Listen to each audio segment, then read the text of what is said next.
You'll notice I'm sweeping to the center. This has nothing to do with a plan of cleaning, but all Canadians are natural curlers. So, we only know how to sweep one way.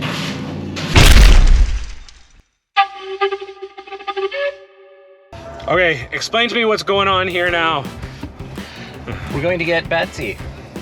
And what's Betsy? Betsy's no girl. Let's say she's a floater. We'll go see if it'll actually float. We've stumbled ourselves across a boat, so. But what is the best part of this boat?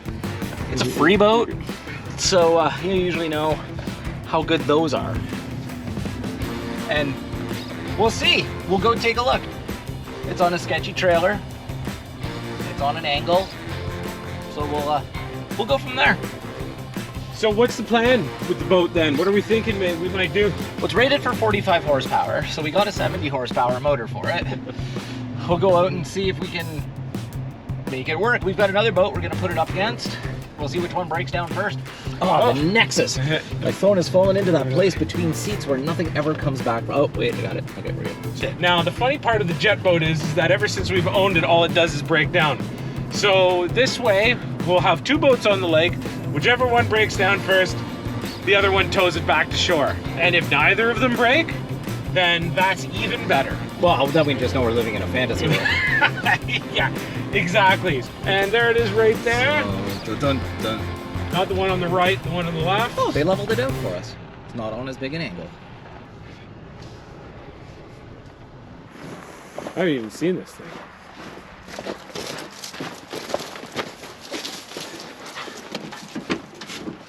She good. Drive slow.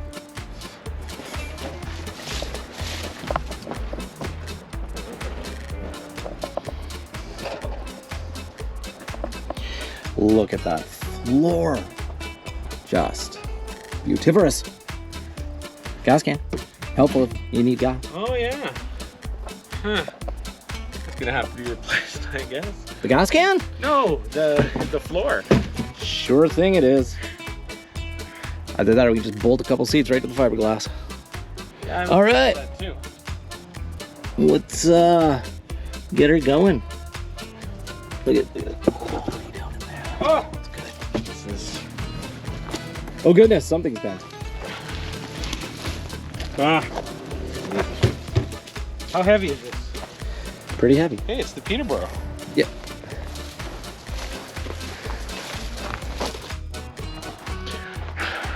Well, Betsy's loaded up. I don't know how safe that is, but that's the best that we can do with the strange trailer that we've got.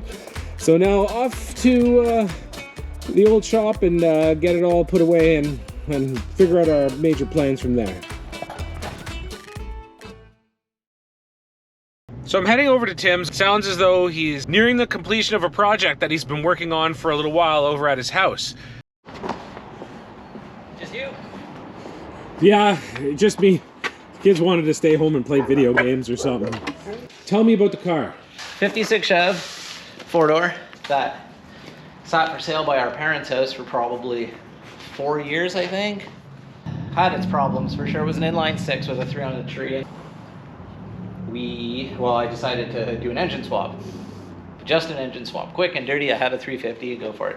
Of course, that never works or happens that way. You have to do an engine swap, and then the wiring was a mess, so I cleaned the wiring up, cleaned the engine bay up, and then the brake lines weren't good, so instead of changing the lines, I ended up doing 4-wheel discs, tubular A-arms, lowered 2 inches all around, coilovers, front and rear sway bar.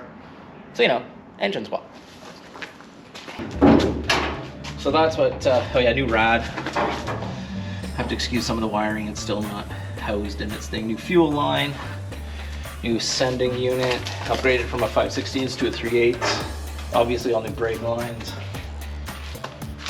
You know, just your average little 4-door Chev. But that's why no one wanted it, right? It was a 4-door. And remember, everyone hated 4-doors. Well, and a small engine too. I mean, that doesn't help matters any either, right? Like it was not as desirable, but a nice job nonetheless. Oh, look at this. A big foot pedal in there. Yeah. Get that going later.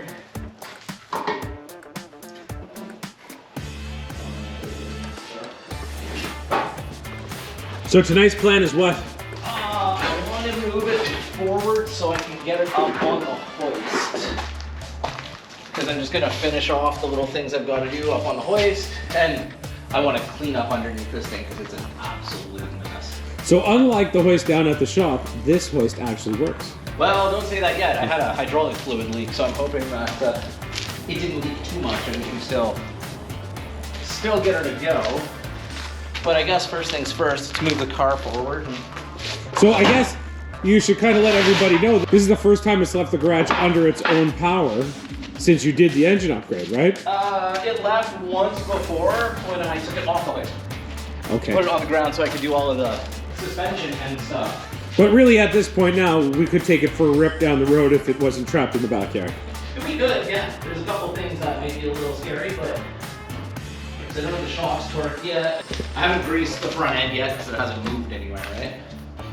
Whoa. Find the keys. Come on.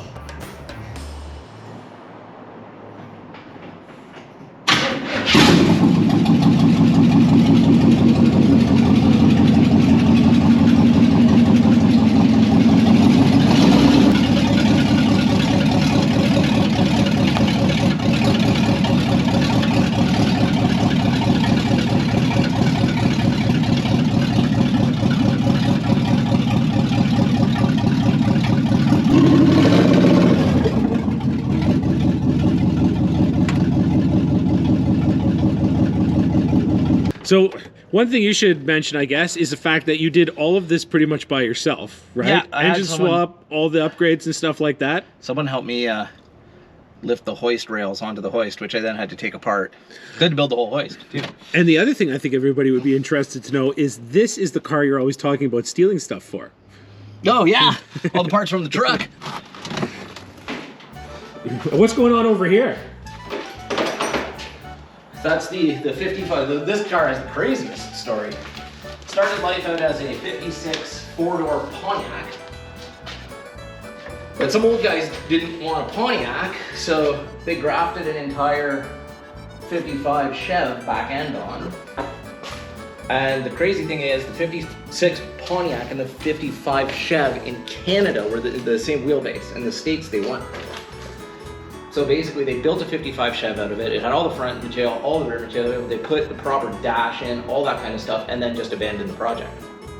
It was a four-door, so what's this still leaking? I made it a two-door. Or I'm going to make it a two-door because since I was about 14 years old, I've always wanted a gasser. I know it's pretty popular right now, but I don't care. I've never wanted to clean something so badly in my life. It's quite the collection in here. Oh, it's such a mess. But a lot of parts came off, and then where did they go?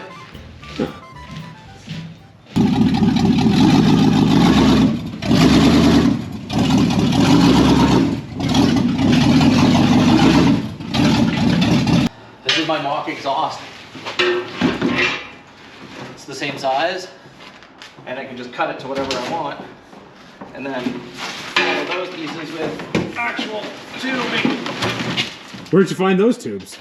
They came on this tie bar. Huh. It's a happy coincidence. And whoever did my tie bar just left all the tubes, so.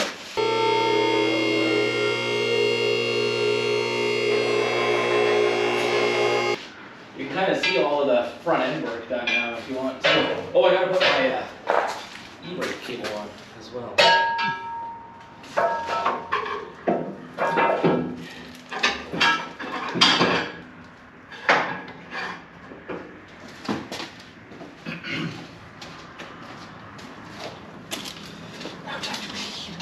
think the first night will just be straight up cleaning.